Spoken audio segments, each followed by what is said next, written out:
Hoje nós vamos ver a primeira parte do livro do profeta Jeremias. Na semana passada nós fizemos um estudo panorâmico, aqueles que não estavam presentes, se desejarem, podem fazer acesso, uso do panorama que a gente fez de todo o livro, falando a respeito das características literárias, da estruturação do livro. Hoje a gente vai já iniciar literalmente a exposição do texto, e assim a gente vai fazendo decorrer do tempo que a gente vai ficar aqui diante do livro de Jeremias, no tempo que o Senhor permitir que a gente possa estudar. Começar pelo capítulo 1 até o final do livro de Jeremias, do profeta Jeremias. Hoje, especificamente, nós vamos ver o capítulo 1 e o capítulo 2. Na divisão que nós fizemos e optamos por usar, o capítulo 1 é reconhecido como o texto da convocação de Jeremias. A partir do capítulo 2 até o capítulo 6 é chamado, às vezes, de a idolatria de Israel, a infidelidade de Israel. Então, um período, na divisão que nós fizemos, que fala especificamente da idolatria, da infidelidade de Israel. Então, hoje a gente vai tratar do capítulo 1, a introdução, a convocação de Jeremias, e o início da segunda sessão, que é exatamente o texto que fala acerca da infidelidade de Israel. A gente já falou aqui na introdução, a gente não vai tratar disso com profundidade, que o livro de Jeremias, diferente de outros textos na Bíblia, ele não trata de forma cronológica, não é um texto que tenha as mesmas características literárias, a gente vai ter várias características literárias, e a gente não tem uma ordem cronológica. Então, a sequência, na medida que o tempo vai avançando, não quer dizer a sequência do tempo, o início do ministério de Jeremias e o final do ministério de Jeremias. Não, são sessões onde Jeremias, alguns vão chamar até mesmo de livros. Primeiro livro, segundo livro, terceiro livro, dentro do livro de Jeremias. Nós estamos chamando de sessões e grupos que nós dividimos. O primeiro é o capítulo 1, a convocação, o chamado. O segundo grupo de versículos é que fala da infidelidade de Israel. Hoje a gente vai falar sobre a convocação e tratar a parte inicial desta falação, desta fala, desta anunciação acerca da condição de Israel, o motivo pelo qual o Senhor leva o Império Babilônico a dominar Judá, algumas vezes chamado de Israel nesse texto. A gente vai ver algumas vezes, embora a gente saiba que na altura do ministério de Jeremias já não exista mais o reino do norte, ou seja, já não existe mais Israel, como é denominado na divisão entre reino do norte e reino do sul, ainda assim o texto chama Judá algumas vezes de Israel, tá bom? Tranquilo? Se tiver alguma necessidade que pare, vocês falem comigo, a gente vai parando, tá? A primeira parte dessa convocação é a fala de Deus com relação a Jeremias, o chamado de Jeremias, a convocação a Jeremias. A segunda parte, a partir do versículo 11, são já visões que o profeta Jeremias tem acerca da condição de Israel e da condição de seu ministério. Falamos também aqui no panorama que talvez o livro de Jeremias ou o ministério de Jeremias tenha sido o ministério que maior encontrou dificuldade em Israel e que vai viver, experimentar um tempo maior de declínio, sobretudo de Judá. Isso é fato histórico. Nenhum outro profeta vivenciou tanto o declínio de Judá como o profeta Jeremias. Muitas vezes chamado de profeta chorão e equivocadamente, no sentido que ele é tratado assim pejorativamente. Porque, na verdade, Jeremias se revela um homem de profunda perseverança. A gente pode identificar apenas duas pessoas que ouviram a voz de Jeremias. A pessoa que vai secretariá-lo e um eunuco etíope, que vai tirá-lo da cisterna. a indicação da conversão dessas pessoas em todo o tempo do ministério de Jeremias. Jeremias é alguém que fala, que prega e que não ecoa no coração de Israel, não ecoa no coração de Judá, tá bom? Então vamos seguindo, vamos vendo. Palavra de Jeremias, filho de Ilquias, um dos sacerdotes que estavam em Anatote. Anatote é uma cidade próxima, aproximadamente aí uns 5 quilômetros de Jerusalém.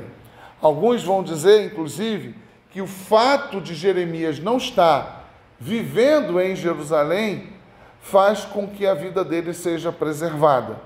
Porque no decorrer de todo esse processo, a inimizade, o desgaste foi muito grande na vida de Jeremias.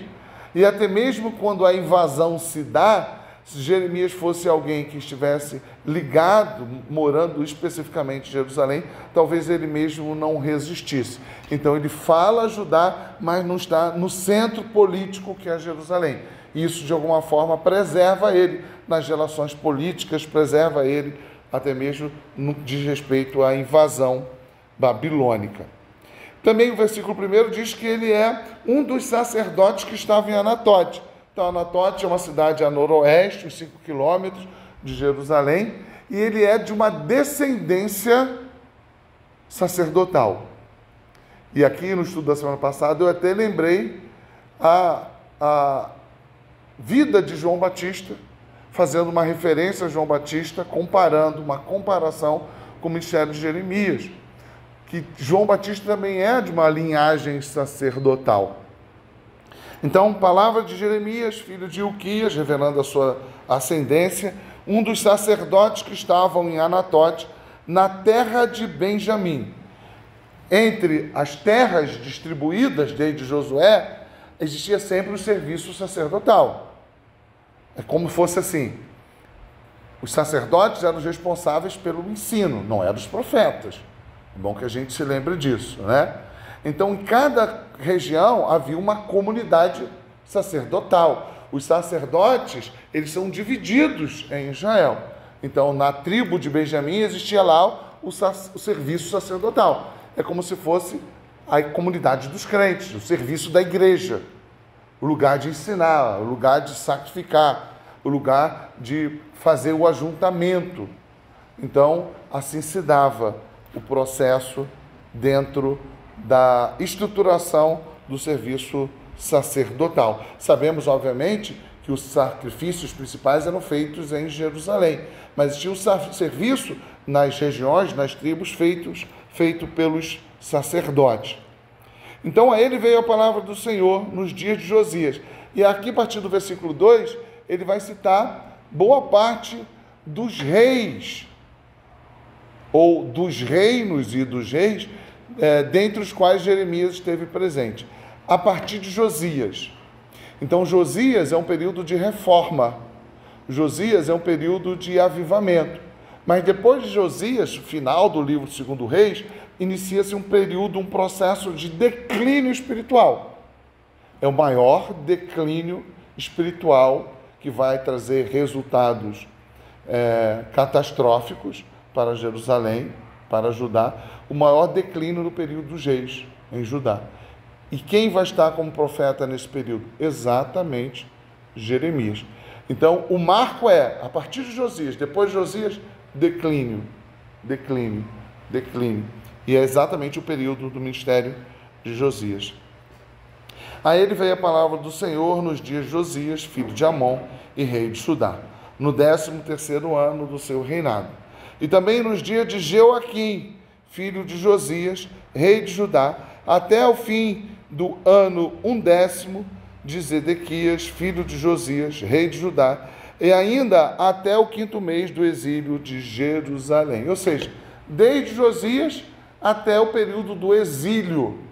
Todo esse intervalo de tempo é o período do ministério de Jeremias.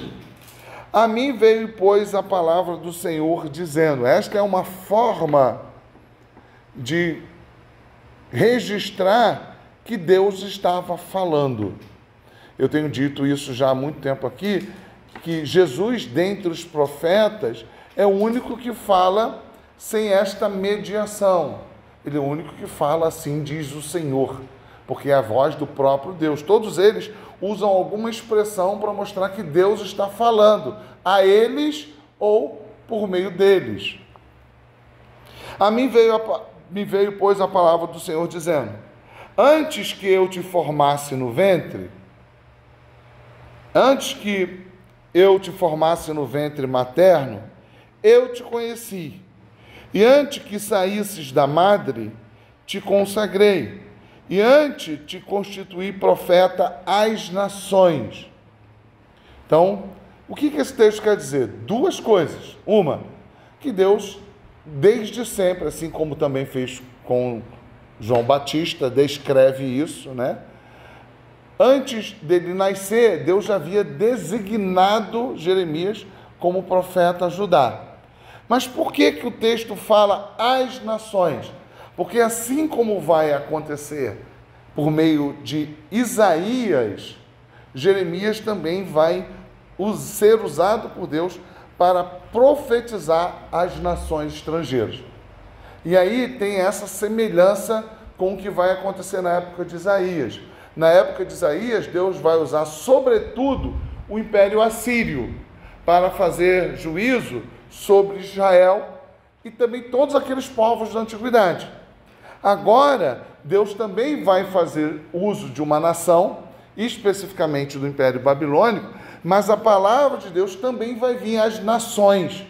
A última parte do livro de Jeremias é uma fala às nações, de juízo às nações, lembrando muito o que acontecera também no ministério profético de Jeremias. Por isso, o texto vai dizer: antes que eu te formasse no ventre materno, eu te conheci, antes que saísses da madre, te consagrei, te constituí profeta às nações. Então lhe disse eu: ah, Senhor Deus, eis que não sei falar, porque não passo de uma criança. Ele está mostrando a incapacidade dele. E é bom que a gente lembre que o profeta não necessariamente é um sacerdote. No caso de Jeremias, ele é de uma linhagem sacerdotal. Neste caso, sacerdote ou de uma linhagem sacerdotal e profeta. E diante da fala de Deus, dizendo que ele é chamado, vocacionado, ele diz: como? Eu não sou capaz disso. Isaías também reage de certa forma assim, mas por causa da sua pecaminosidade. E tem tudo aquilo que está descrito em Isaías 6. Moisés também reage assim, mais parecido com Jeremias, ou Jeremias mais parecido com Moisés, não falando da pecaminosidade, mas revelando a sua incapacidade. Pois não, Rafael? Eu acho que eu ia falar mesmo, eu sei que era o exemplo de Moisés também. Isso. No caso de Jeremias e no caso de Moisés, eles revelam: como que eu vou fazer isso? Como que eu sou chamado a prestar este serviço? Eu não sou capaz. E aí Deus vai responder a ele: mas o Senhor me disse: não digas, não passo de uma criança, porque todos os a quem eu te enviar irás, e tudo quanto eu te mandar falarás. Não temas diante deles, porque eu sou contigo para te livrar, diz o Senhor. E a gente vai ver que no decorrer do livro de Jeremias, a vida dele vai ser tão difícil, que ele vai nos lembrar outro pregador, outro profeta, Noé, que ele vai questionar o seu próprio nascimento. Antes eu não tivesse nascido. Por quê? A gente precisa entender, o ministério de Jeremias é um ministério extremamente difícil. Do ponto de vista da história de Israel, da história de Judá, é o período de maior declínio, maior afastamento da lei de Deus. Não há na história de Israel, dos reis de Israel, momento onde há tamanho afastamento da presença da lei. E por causa disso, e próximo do juízo de Deus, o juízo de Deus sendo revelado, invasões, momentos belicosos, de lutas, de dificuldade de invasão, dificuldades com o Egito, dificuldade com o Império Babilônico, este último invadindo ao redor e depois tomando Jerusalém, de fome. A gente precisa lembrar que Jerusalém não tem rio. Não tem rio. Haviam aquedutos que abasteciam a cidade. Então, é uma estratégia militar. O que se faz antes de invadir um lugar como este, que tem muros, portões? Asfixia. Foi o que Napoleão Bonaparte tentou fazer com a Inglaterra, no chamado bloqueio continental. Vamos deixar isolado, para que não haja comércio, para que haja dificuldade de abastecimento. E aí você fragiliza, inclusive psicologicamente, o inimigo, fazendo com que ele decaia emocionalmente, além, obviamente, da falta de comida, de água. E tudo isso leva as pessoas a desespero. E isso está tudo ocorrendo dentro do ministério de Jeremias. No entanto, Deus está dizendo a ele: eu sou a garantia, eu vou te conduzir a falar o que eu estou dizendo. Pastor, pois não. Quando eu vejo assim um declínio em algum país, seja de questões políticas, econômicas, porque aqui Israel está sendo punido porque está sendo guiado diretamente por Deus. Mas eu posso dizer que o país também está sendo punido por Deus? Não necessariamente, não especificamente, não de forma tão direta. Primeiro que a gente precisa lembrar que o mundo que está fora do Éden é um mundo decaído, onde há cardos, abrolhos, dores, inimizades. Então tudo isso é parte de um processo de um mundo que está em rota de destruição. Então, o pacto das obras, lá no Éden, está fazendo com que o fruto do pecado seja experimentado pelas nações de modo geral. Isso é um ponto, uma leitura generalizada, é uma perspectiva comum para todas as nações, todos os povos, em todas as épocas. No entanto, algumas vezes a gente percebe que há ascendência econômica, há momentos de paz, mas perceba que isso nunca é definitivo, certo, Rafael? Rafael perguntou se, quando ocorre no tempo que vivemos, desgraças, calamidades entre as nações, se isso é um julgamento direto de Deus. Então, a gente vive num mundo decaído. Outra coisa que a gente precisa observar é que o que nós estamos falando aqui é especificamente Israel. E aquilo que está acontecendo em Israel é uma condução de Deus para a redenção e para o juízo final. Então, tudo isso serve como uma narrativa que vai apontando tanto para a salvação quanto para o juízo final de Deus. Então, o que acontece com Israel é específico. O que acontece com Israel, muito obrigado, é específico e não pode ser percebido, entendido como o que pode acontecer com todas as nações em todos os tempos. Outra coisa que a gente pode perceber é que quando a gente vê, os discípulos perguntam sobre uma pessoa que estava doente, que era deficiente físico, se não me falha a memória, e pergunta a ele: quem pecou, ele ou os seus pais? E Jesus faz questão de quebrar a relação direta daquela realidade com um histórico de pecado daquela pessoa ou dos seus antepassados. Então, entendendo tudo isso, a gente pode observar que a narrativa de Jeremias e da história de Israel traz uma especificidade, para que isso seja a comunicação de Deus acerca da graça, da redenção e do juízo. Ficou claro, Rafael? Porque senão a gente pode pensar assim: um país como o nosso, que nunca esteve errado, né? Que a gente já esteve, mas que nos últimos 100 anos a gente não está envolvido com guerra, a gente nunca esteve envolvido com uma grande guerra, uma guerra com grande mortandade, como se viu a partir da Primeira Guerra Mundial. Nós nunca estivemos envolvidos diretamente, tivemos antes, mas em guerras em outras proporções, como a Guerra do Paraguai. E um país que a terra é extremamente abençoada, abundância de água. Então nós somos um povo obediente a Deus, temente a Deus. Então a gente precisa tomar cuidado para não fazer estas interferências tão diretas. Entendeu, Rafael? Ou então, se alguém que está com uma doença terminal, um crente que viveu a vida toda e ficou, de repente, doente, ou filho está numa doença terminal. Porque houve um pecado direto? Não, não necessariamente. E Jesus mostra isso no seu ensino. Tá bom? Ficou claro? Pois não. Para eu entender, Jeremias ele tinha medo de proclamar o evangelho, é isso?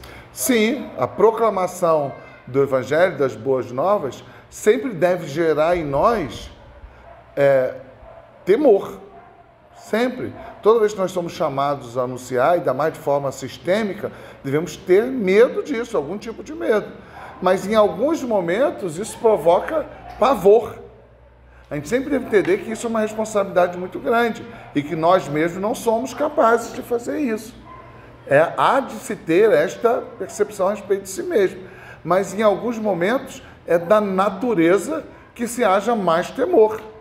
Por exemplo, quando um homem chamado Ananias, não sabemos muito dele, ele é chamado para falar para um homem chamado Saulo, que está na rua chamada à direita.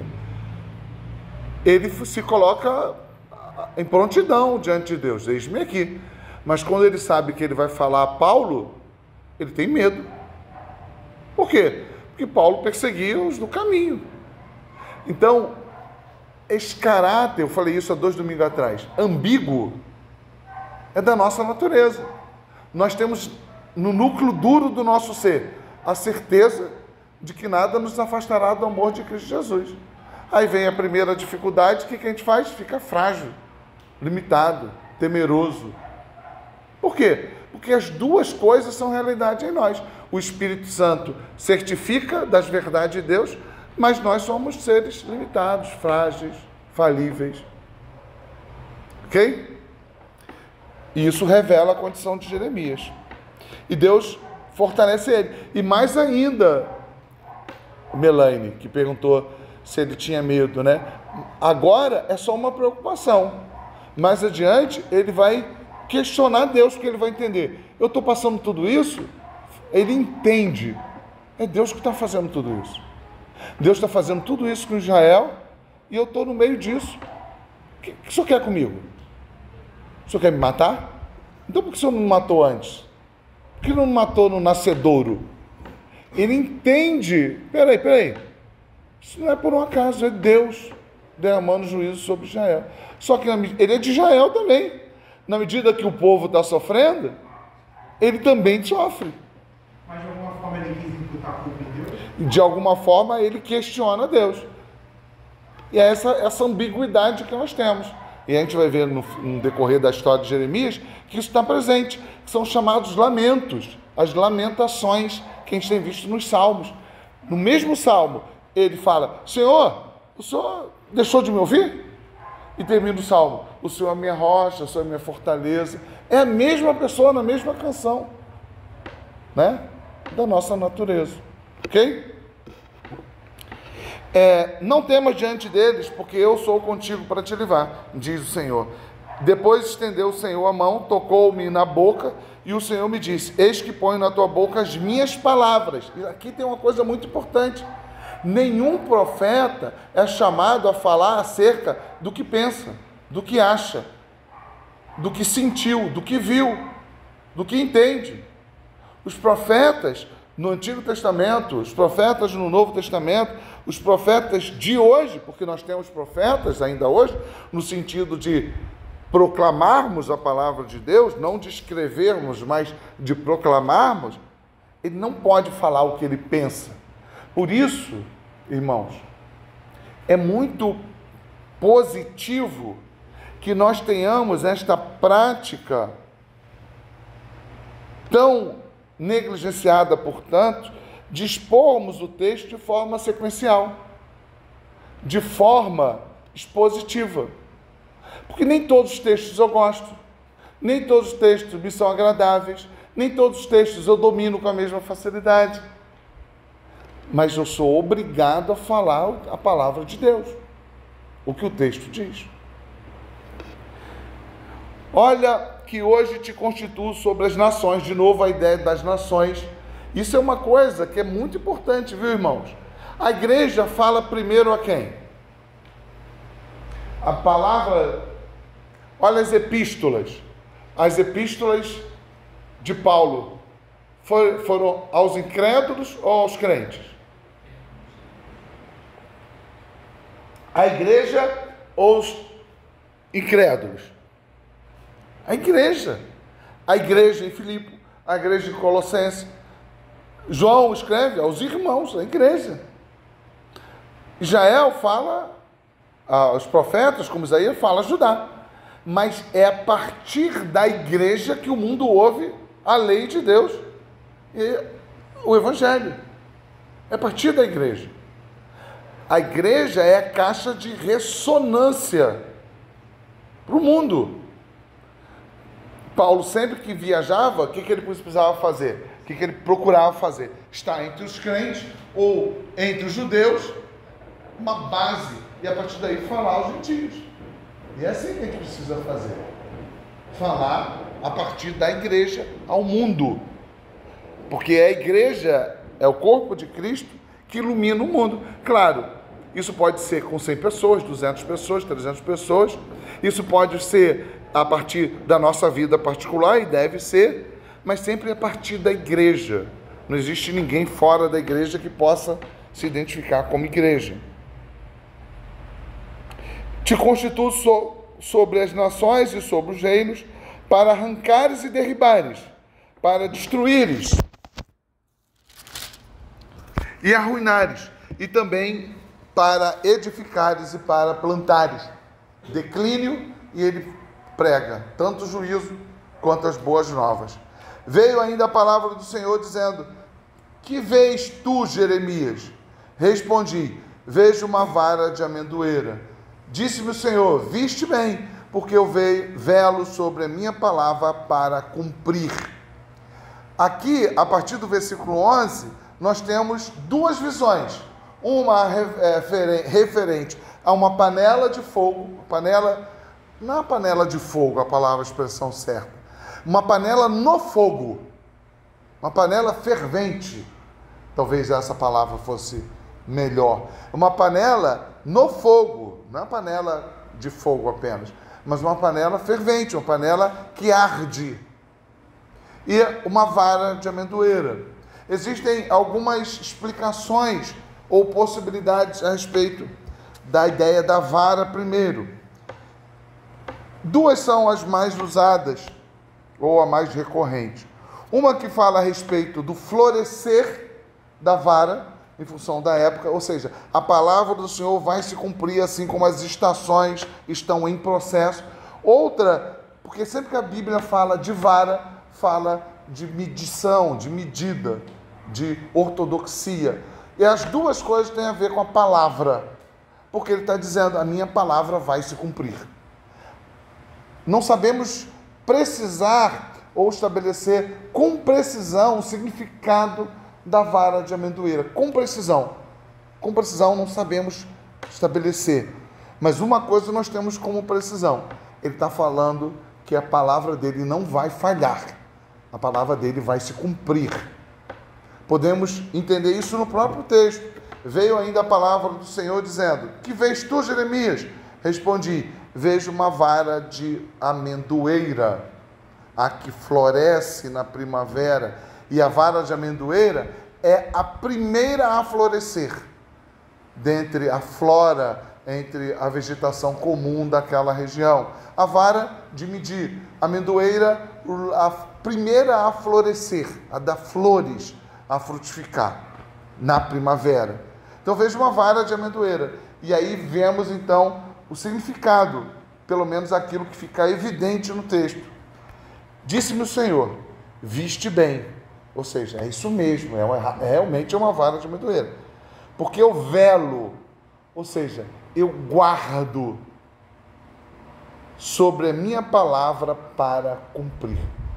Então, o que ele está dizendo? Que aquela vara de amendoeira, dentro da cultura hebraica, tem um significado de certeza de acontecimento futuro, breve. E ele está dizendo: vai acontecer. Porque o velo é a mesma coisa de velar quando a gente sepulta alguém, né? Quando a gente está ali, hoje não tem mais, né? Quando a gente vai velar o defunto, né? Hoje não tem mais isso das pessoas passarem a noite velando o defunto. Hoje, por uma série de motivos, eles entregam o corpo próximo à hora do sepultamento. Mas eu fui a velório. Velório é de velar. Eu fui a velório que passava-se à noite. Alguém aqui foi aí, tipo? Foram? Não? Foi também? Passava-se. Eu fui da época, eu lembro que fazia em casa. Ficava na sala. Na sala. Eu ia viajar, para outro lugar, para velar na casa das tias. Era comum velar nas igrejas também, né? E o que é velar? Guardar, proteger. O corpo estão ali. Vocês sabem por que tem o velório? Tem um motivo legal. O velório... fala, Cantanessa. Porque pode, algumas pessoas têm aquela doença, é isso, mas tem um aspecto legal. É para dar publicidade à morte. Publicidade à morte. É um ato público. Criar testemunho. Porque a morte é uma coisa que tem muitas implicações jurídicas. Aquele CPF precisa ser baixado, precisa ser distribuição de herança. Perceba? Então, o velório rápido ou demorado, ele tem o objetivo de dar publicidade à morte daquela pessoa. E o velar significa guardar o defunto, proteger. Então, o que Deus está dizendo é: eu velo pela minha palavra, eu protejo, eu guio, ela vai se cumprir. E qual é o símbolo disso? A vara da amendoeira.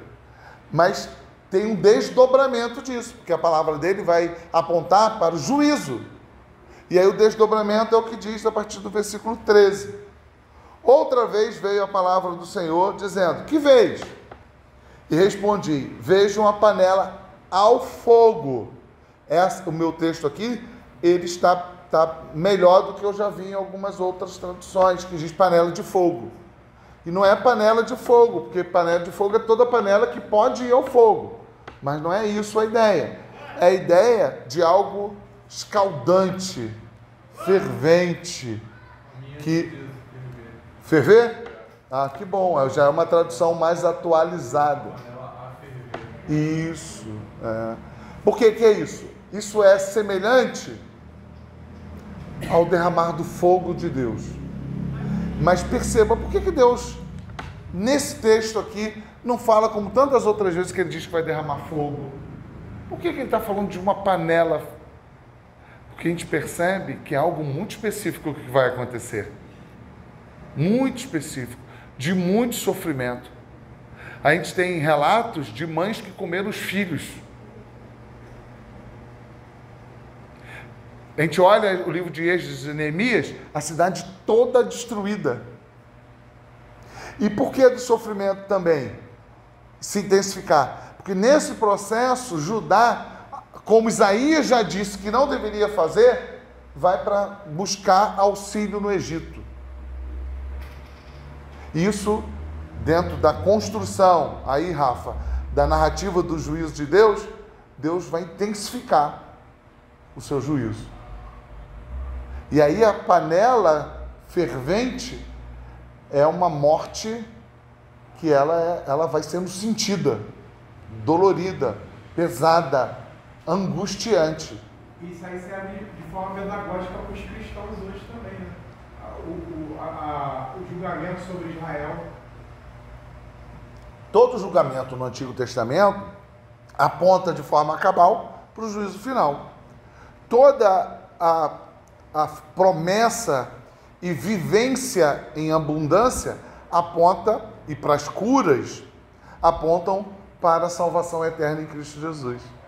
Ele é o sábado, ele é a terra prometida, que mana leite e mel. Ele é o templo definitivo. Ele é a árvore da vida que cura as feridas. Ele é a corrente de água viva, a fonte de água viva. Então outra vez veio a palavra do Senhor dizendo: que vês? E eu respondi: vejo uma panela ao fogo, cuja boca se inclina do norte. Perceba outra coisa, não se inclina para o norte, se inclina do norte. Ou seja, do norte para o sul. Ou seja, da Babilônia para Judá. Disse-me o Senhor: do norte se derramará, olha a expressão, se derramará o mal sobre todos os habitantes da terra. Pois eis que convoco todas as tribos dos reinos do norte, diz o Senhor, e virão, e cada reino porá o seu trono à entrada das portas de Jerusalém.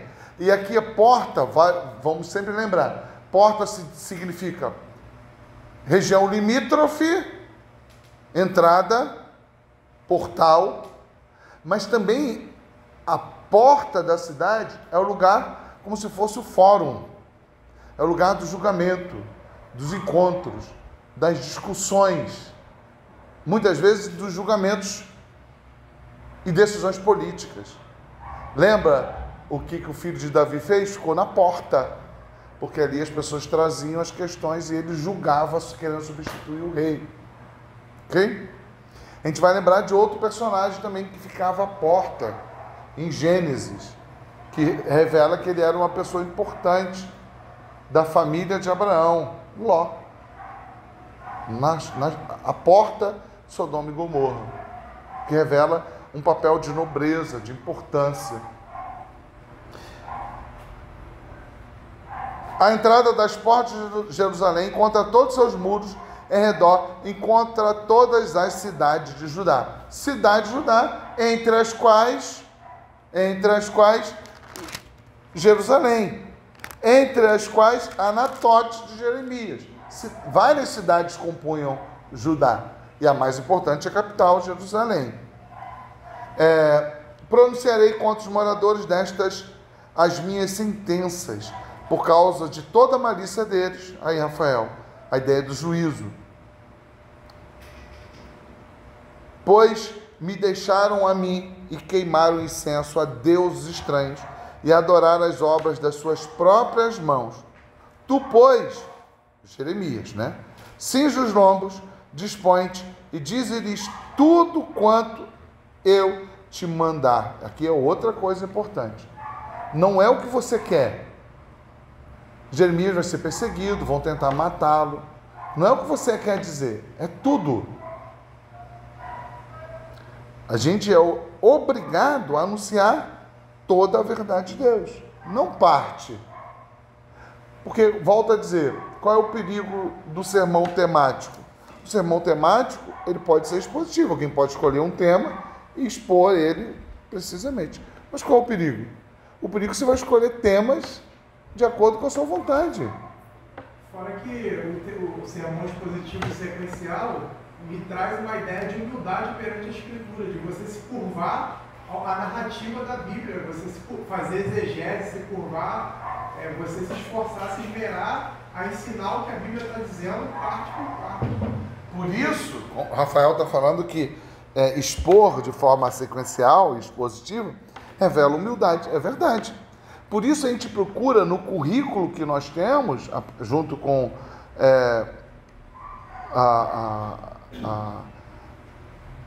a escola bíblica dominical, a gente examinar uma forma mais lógica possível, para a gente ir seguindo. Por que Jeremias agora?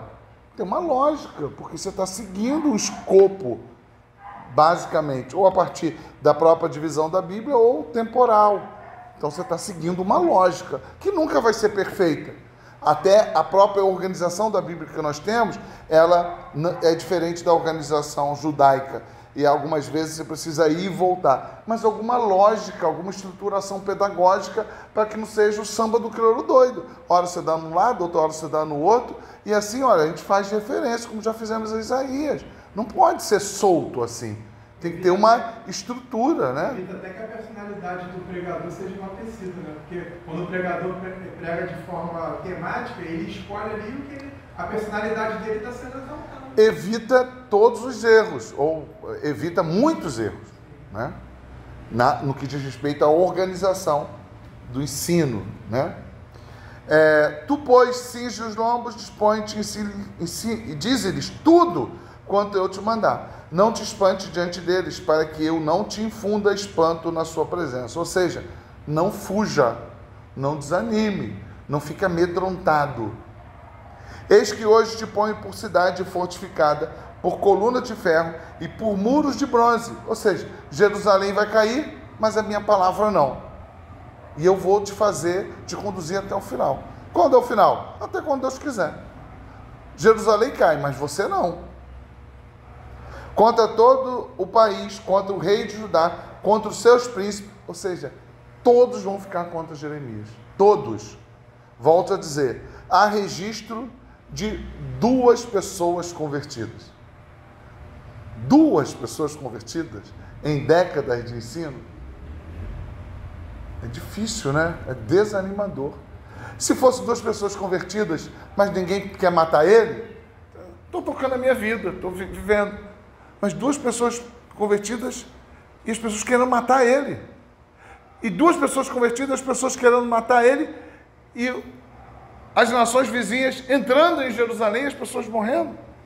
Então é um contexto completamente desfavorável para Judá. E ele tem que permanecer. E tu imagina, ele está dizendo, vai acontecer, e ele vê acontecendo, a tristeza dele. Curioso. Hã? Curioso que quando o Senhor chama Isaías, ele diz que o povo não vai ouvir. Uhum. Quando o Senhor chama Jeremias, ele diz que não só o povo não vai te ouvir, mas eles vão querer te matar. É verdade, boa observação. O Vitor Jorge está dizendo que a Isaías Deus avisa que eles não ouvirão. A Jeremias ele avisa que eles quererão matá-lo. E é isso mesmo. Por que ele vai ser fortificado? Porque eles vão agir contra ele. Né? Contra ele. Esse eunuco, etíope, vai diante do rei e fala assim, tira esse homem de Deus está dentro da cisterna, ele vai morrer. Aí mais adiante Deus fala, como você agiu em favor do meu servo Jeremias, ouviu a minha voz, aí Deus promete bênçãos àquele eunuco etíope, homem que ouviu a voz de Deus, né? Mas foi uma exceção.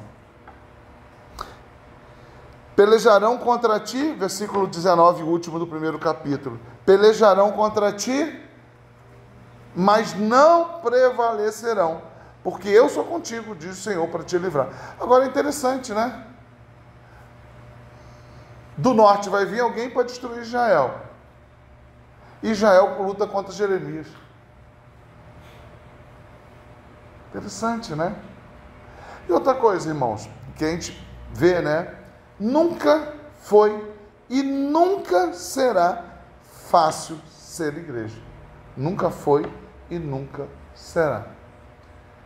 Quer ver você experimentar menos dores? Prega em verdade. Anuncia o seu próprio reino. O papel da igreja sempre foi difícil e sempre será. Salvo alguns momentos específicos de avivamento. Fora isso, sempre foi difícil, sempre será. Mas ainda assim, o que ele está dizendo aqui vai ser repetido posteriormente de outra forma. As portas do inferno não prevalecerão sobre a igreja de Cristo Jesus. É a mesma coisa que está sendo dito aqui. A mesma coisa. Por quê? Porque a garantia é de Deus, não é dos homens. A igreja na Europa acabou. Acabou, mas continuou nos Estados Unidos. Nos Estados Unidos acabou. Foi proclamada para a América do Sul, para a Ásia. Aí a igreja no Brasil é um horror. Daqui a pouco está na África. Não para. Não para. E daqui a pouco está de novo na Europa. Porque há pessoas da Alemanha vindo estudar aqui no Brasil.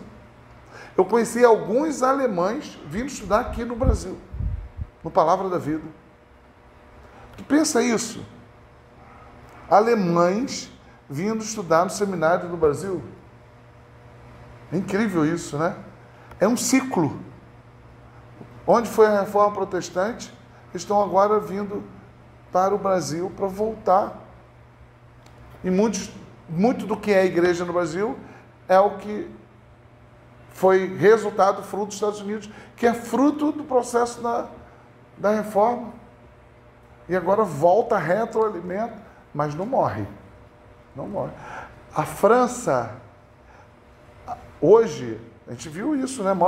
Tu vê mais pessoas pretas na França do que na Argentina. Nos jogadores da seleção, né?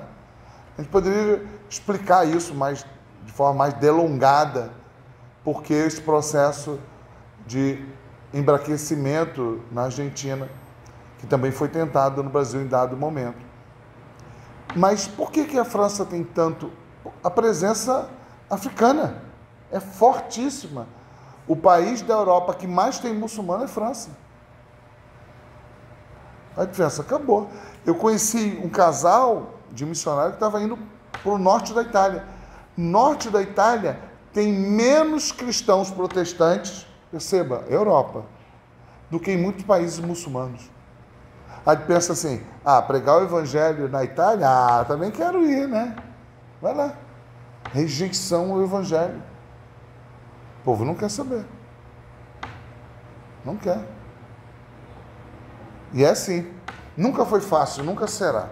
A partir do capítulo 2, o que nós vemos? Vemos essa sessão, vamos lembrar que eu tenho dito, o livro de Jeremias, ele não segue uma ordem cronológica, sequencial, histórica, temporal. Eles são livros que muitas vezes ele fala do passado, muitas vezes ele fala do futuro, muitas vezes são narrativas do que ele está vivendo, tem poesia. Então, são grupos que a gente vai examinar cada um desses grupos. A partir do capítulo 2, o que a gente vai ver? Até o capítulo 6, uma descrição do Estado de Israel, da infidelidade de Israel, da idolatria de Israel. E dentre isso a gente vai ver sendo citado a associação com o Egito. E o que a gente vai ver? Que nesse processo histórico, eu expliquei isso na semana passada, de declínio da Síria, duas nações vão se revelando como nações potentes. Duas nações, o Egito e a Babilônia. Enquanto o Império Assírio está declinando, duas nações vão surgindo, o Egito e a Babilônia. E o que Judá faz? Mais de uma vez, tenta se associar ao Egito. E já havia sido dito pelo profeta Isaías, não busquem auxílio no Egito. Lembra, irmã Rosa? Não busca auxílio no Egito. E na época de Isaías, o que fizeram? Buscaram auxílio no Egito. Na época de Jeremias, o que eles estão fazendo? Buscando serem vassalos do Egito. E aí Deus vai condenar, porque o Egito, na história, e aí, Rafael, aquilo que você perguntou, na história da redenção, Deus faz um recorte temporal para falar com Israel. Todas as vezes que Deus fala com Israel a respeito do passado de Israel, Deus faz um recorte, temporal. Qual é o recorte? Eu te tirei da terra do Egito. Eu te tirei da terra do Egito. É o emblema da salvação na antiguidade. O Egito representaria o quê, então? Representaria o que está em Colossenses 1, o império das trevas.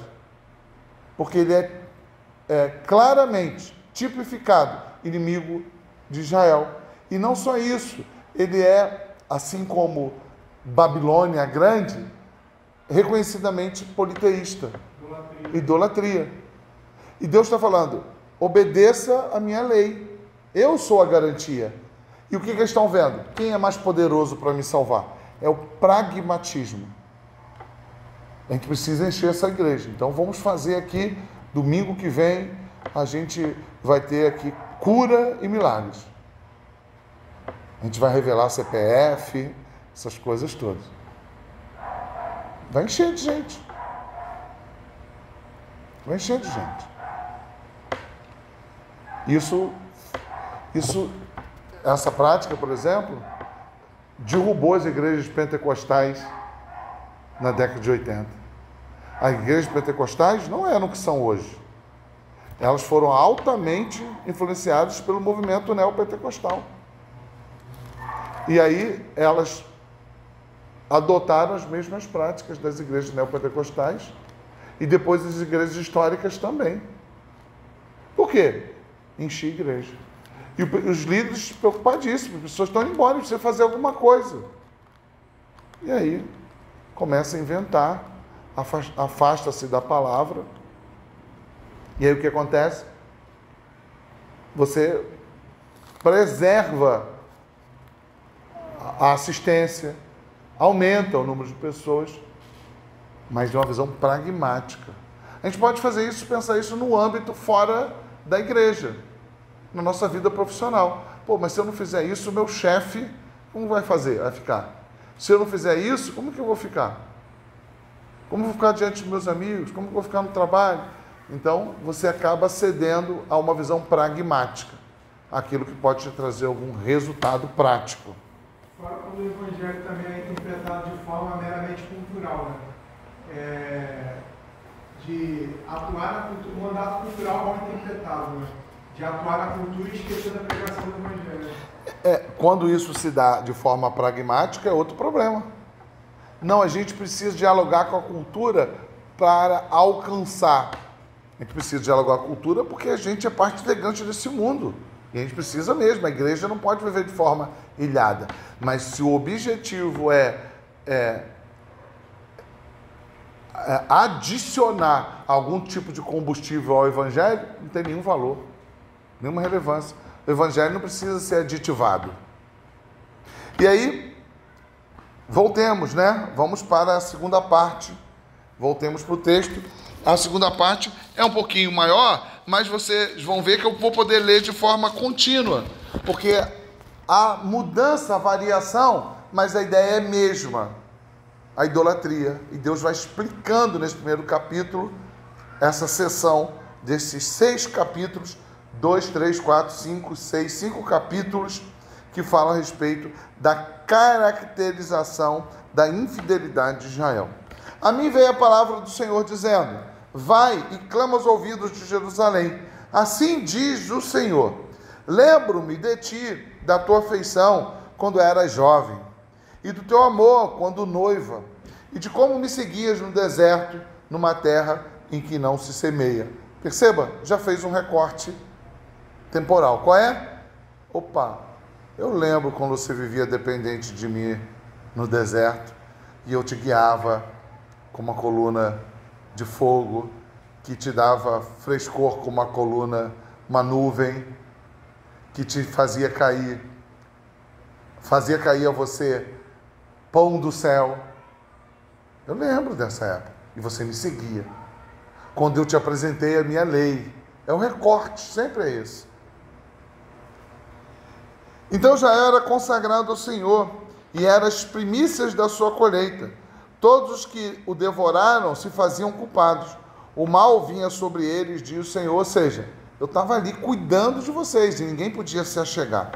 Ouve a palavra do Senhor à casa de Jacó e todos da família da casa de Israel. Assim diz o Senhor: que injustiça acharam vossos pais em mim, para de mim se afastarem, indo após a nulidade dos ídolos e se tornando nulos eles mesmos, e sem perguntarem: onde está o Senhor que nos fez subir da terra do Egito, que nos guiou através do deserto por uma terra de ermos e de covas, por uma terra de sequidão e sombra de morte, por uma terra que ninguém transitava e na qual não morava homem algum? O que ele está dizendo? Aquela terra inabitável, desértica, eu estava ali. Eu estava ali com vocês. Eu vos introduzi numa terra fértil, para que comesse o seu fruto, Deuteronômio, aqui ele está se referindo a Deuteronômio, e o seu bem, mas depois de ter desentrado nela, vós a contaminaste, e da minha herança fizeste abominação. Os sacerdotes não disseram: onde está o Senhor? E os que tratavam da lei não me conheceram. Os pastores prevaricaram contra mim. Os profetas profetizaram por Baal e andaram atrás das coisas de nenhum proveito. Declínio de Judá. A gente vai ver o templo sendo profanado, antes de ser profanado pelo Império Babilônico, sendo profanado pelos próprios judeus. Antes de ser profanado pelo faraó Neco, profanado pelos próprios judeus. Baal, que era o principal deus dos cananeus, foi cultuado em Jerusalém. Os sacerdotes não disseram: onde está o Senhor? E os que tratavam da lei não me conheceram. Os pastores prevaricaram contra mim. Os profetas profetizaram por Baal e andaram atrás de coisas de nenhum proveito. Portanto, ainda pleitearei convosco, diz o Senhor, e até com os filhos dos vossos filhos pleitearei. Passai as terras do mar de Chipre e vede, mandai mensageiros a Quedar, e atentai bem, e vede se jamais sucedeu coisa semelhante àquilo que vai acontecer. Houve alguma nação que trocasse os seus deuses, posto que não eram deuses? Todavia o meu povo trocou a sua glória por aquilo que é de nenhum proveito. Espantai-vos disso, ó céus, e horrorizai-vos. Isso é uma prática da antiguidade, chamar os céus por testemunha. Ou seja, a natureza testifica, a criação testifica. Neste caso, a benignidade de Deus e a idolatria de Israel. Porque dos males cometeu o meu povo, a mim me deixaram o manancial de águas vivas e cavaram cisternas rotas que não retêm águas. Assim, no meu condomínio tem cisterna. Tem uma mangueira grande, quem já foi lá em casa, não sei se já viu, né? No meu prédio tem uma mangueira grandona. Ali onde tem aquela mangueira tem uma cisterna grande. E em cima de cada bloco tem caixa d'água. Então é difícil a gente, claro, o consumo é muito grande, mas é difícil de ficar sem água imediatamente quando há. Mas quer ver isso não valer de nada? É ter rachadura na cisterna. É ter infiltração. Por quê? Você tem um monte de água contaminada. É isso que ele está dizendo. Eu sou um manancial de água viva. Figura, inclusive, que Jesus fala a respeito dele mesmo. Mas vocês preferem cisternas contaminadas. Reservatórios de água podre. Perceba como Deus trata de forma muito concreta para que se entenda. Você prefere beber uma água de água límpida que está correndo no rio ou beber uma água podre? Parecem inacreditável.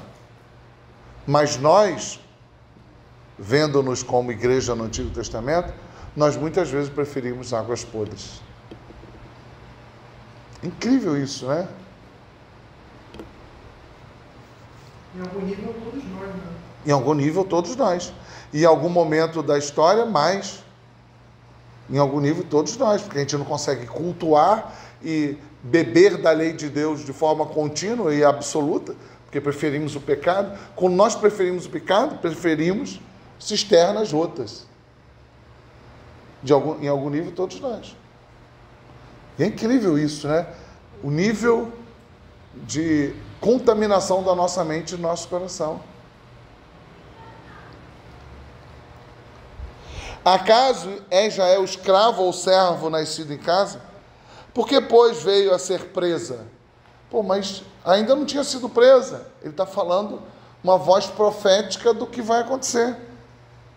Os leões novos rugiram contra ele, levantaram a voz da terra dele e fizeram uma desolação. As suas cidades estão queimadas e não há quem nelas habite. E é isso que vai acontecer. Por quê? A gente precisa lembrar que Jeremias, ele não fala de forma cronológica. Então, o que vai acontecer? Primeiro, a gente pode lembrar do passado. A Síria fez isso, invadiu as cidades, dominou as cidades, não conseguiu tomar Jerusalém. Judá foi preservado. Algumas cidades foram destruídas, mas Jerusalém não foi tomada. Passou algum tempo, agora vem a Babilônia, veio o Egito, e está fazendo isso, fazendo assim, ó, tomando as cidades ao redor, destruindo. Volto a dizer, quando a gente vê o livro de Êxodo e Neemias, a cidade toda destruída. Isso já é o momento final. A gente vai ver isso. Porque o rei de Israel, ele não atende aquilo que Jeremias fala. O que Jeremias fala? Seja vassalo da Babilônia. Não tem como resistir. Seja vassalo da Babilônia. Não tem como resistir. Já que está em rota de desobediência, não seja vassalo. E o que eles vão fazer? Mais de uma vez, procurar auxílio no Egito. E aí o que o rei da Babilônia faz? Pá! Desce o machado. Destrói Jerusalém.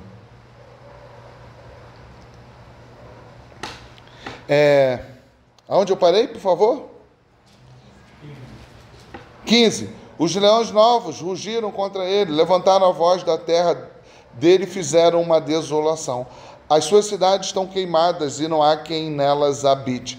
Até os filhos de Mênfis e de Táfnis te pastaram o alto da cabeça.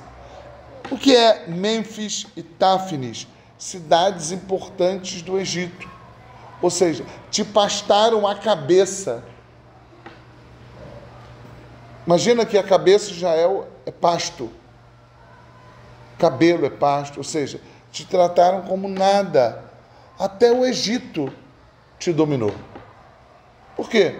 Porque vocês andam longe de mim. Fizeram da tua cabeça pasto. Pisaram sobre você.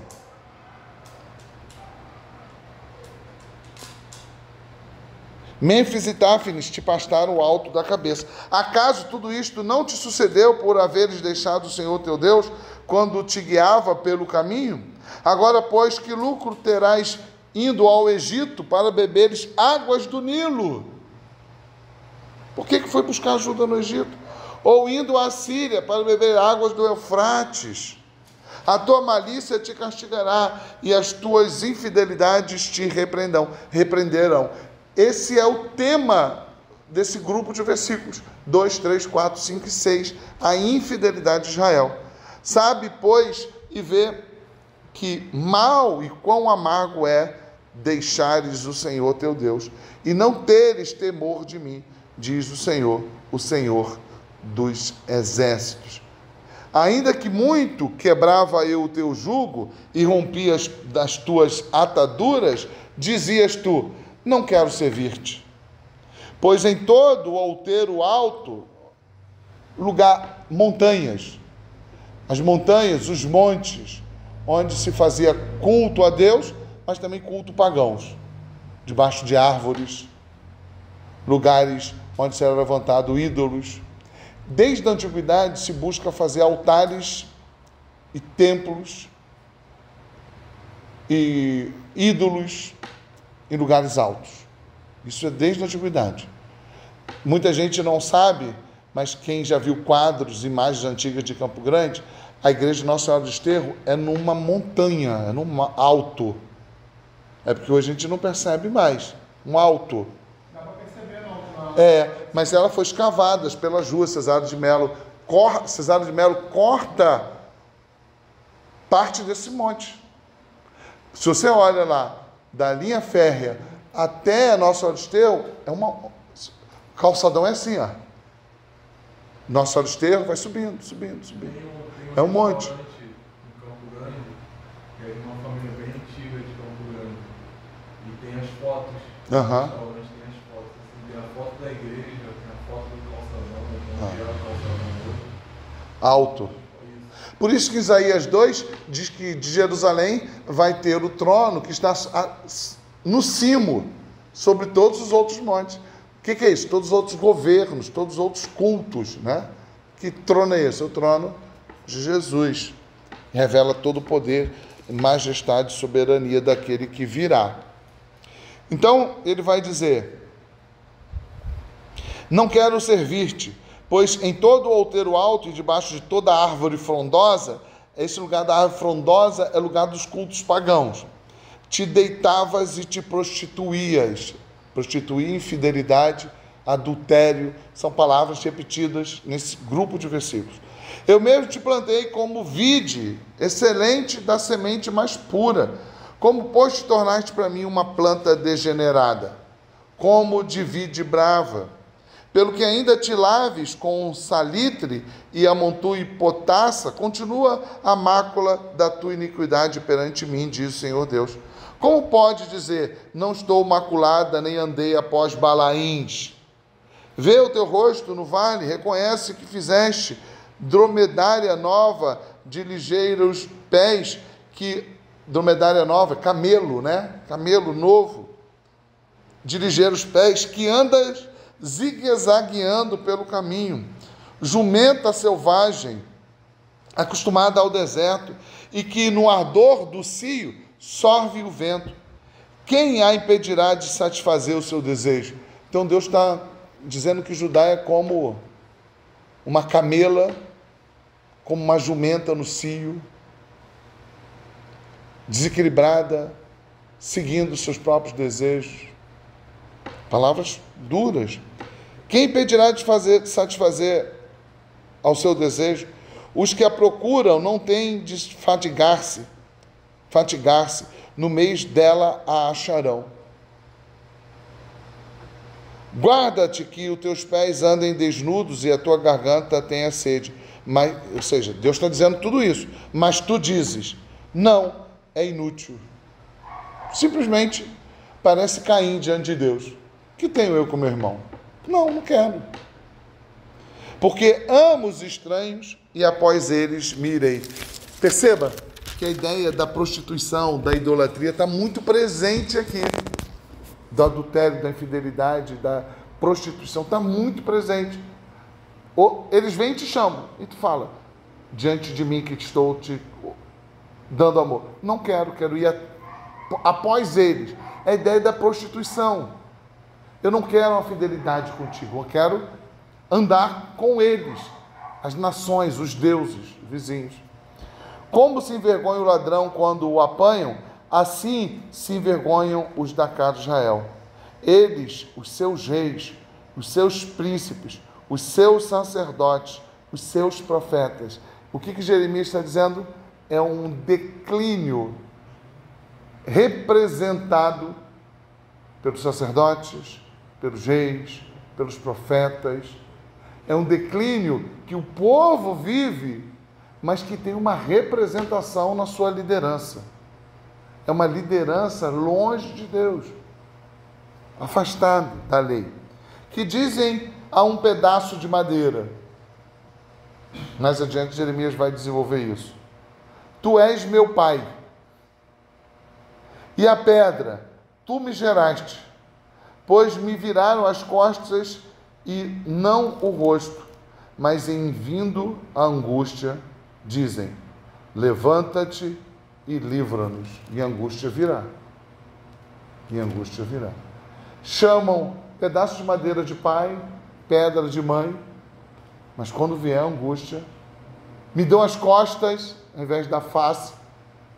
Chamam madeira de pai, pedra de mãe, mas quando vier a dor. Isso revela até a natureza do cristão também, né? O cristão faz isso também, né? Idolatria, no sentido não de um ídolo, de um Deus, falso Deus, mas de tudo que envolve a vida do cristão. E quando vem a dor, a gente vai lá e recorre. A gente é assim, né? Outro dia eu falei isso com uma pessoa. A pessoa dá a mínima para a igreja. A mínima para a igreja. Mas se acontecer algum problema com qualquer um de nós, né? Isso é com todos nós. A gente dá a mínima para a igreja. A gente sabe que pode contar com a igreja. A gente volta.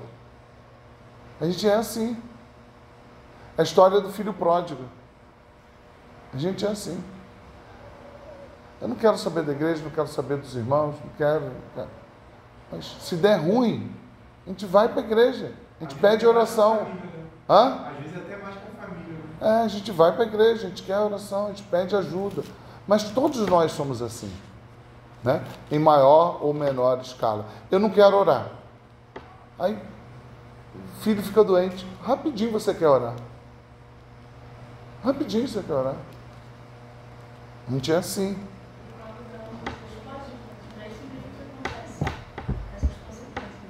Sim. Aí lembrando, a história de Israel serve como emblema, como uma mensagem da lei e do evangelho. Ok? A gente precisa entender isso. E não fazer disso aqui uma teologia errada. Esse é o perigo. É o que os amigos de Jó fizeram. Viu? Ficou doente, olha lá. Está em desobediência a Deus. A gente tem que entender a narrativa bíblica. O que está sendo contado aqui é o juízo de Deus e o evangelho. E Israel está sendo usado para isso. E não a gente fazer uma teologia. Por quê? Porque o cara lá está ricão, mas está longe de Deus, ele está desgraçado. Ele não está bem. Porque às vezes a gente tem essa ideia. Pô, o cara está benzão lá, e nem vai na igreja. E nem serve o Senhor. Não está bem. Bom é estar na presença do Senhor. E às vezes, por incrível que pareça, a gente tem essa visão. A gente quer viver uma vida satisfatória, mesmo que isso seja longe de Deus.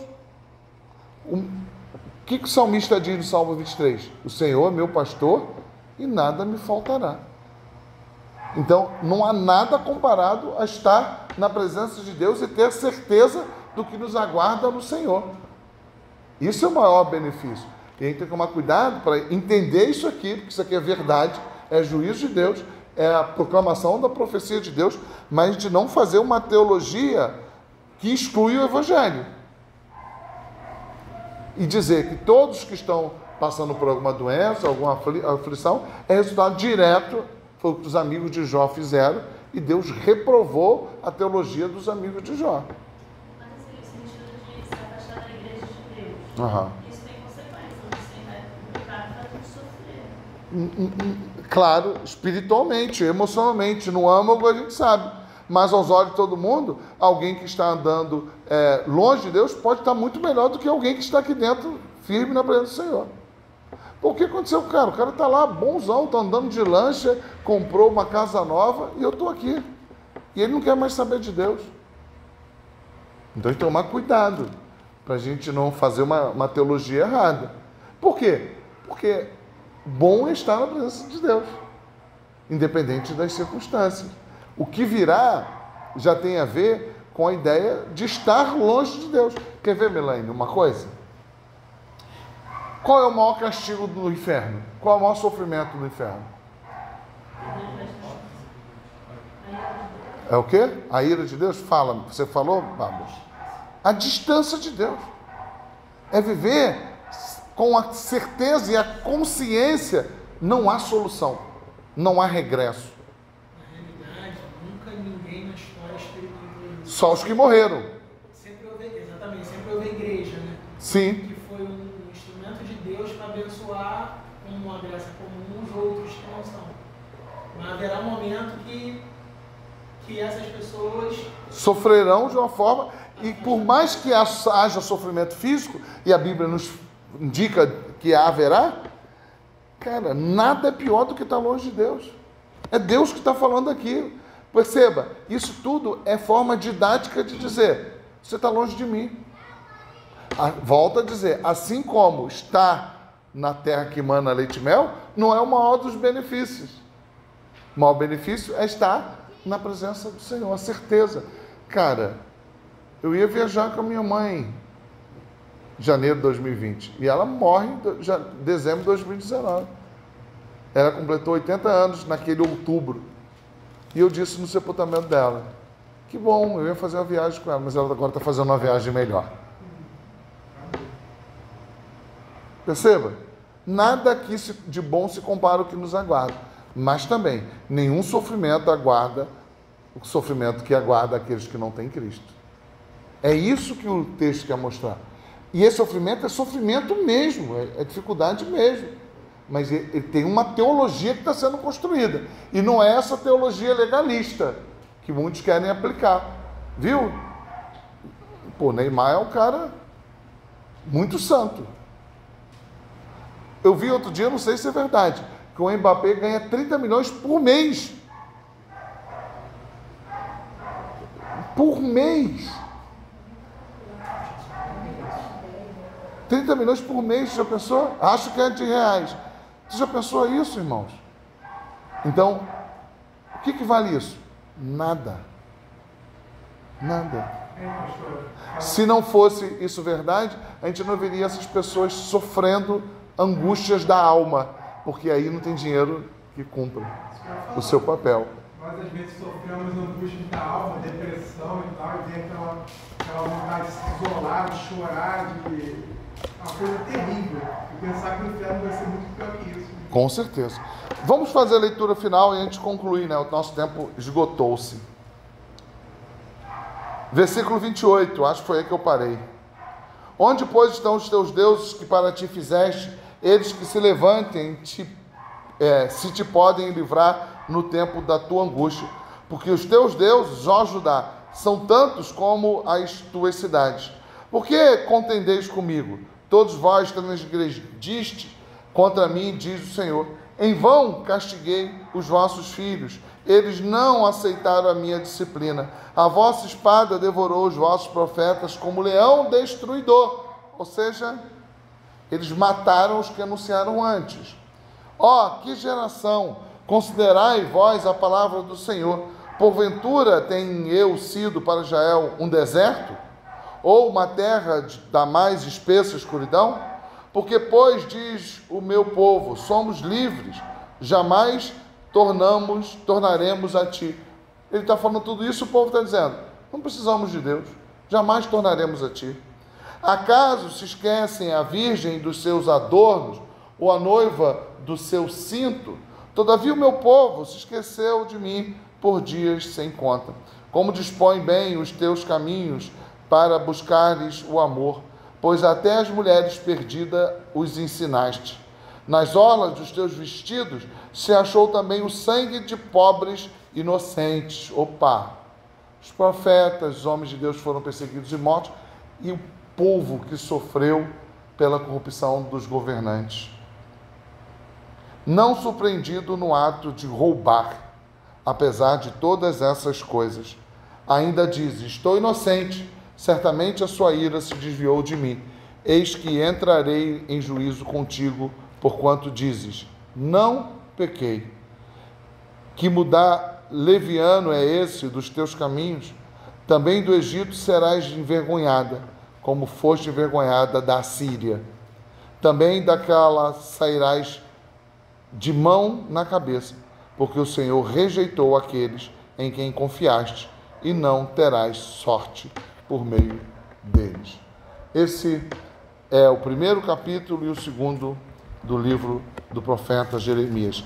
A vocação de Jeremias e o início desse grupo de textos que falam acerca da infidelidade de Israel.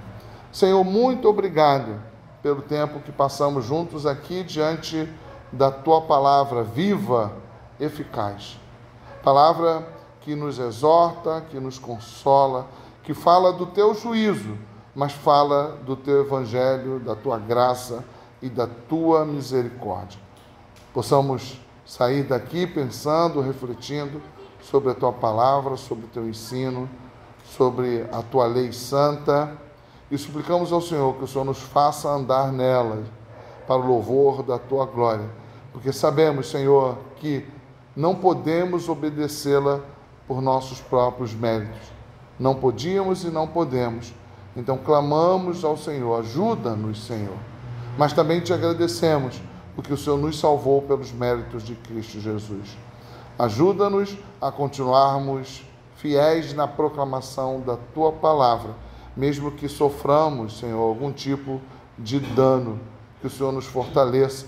Fortaleça não somente a Tua igreja aqui em Cachamorra, mas espalhada pela terra, que a nossa voz seja a voz do Senhor refletida neste mundo. É a oração que fazemos em nome de Jesus Cristo. Amém.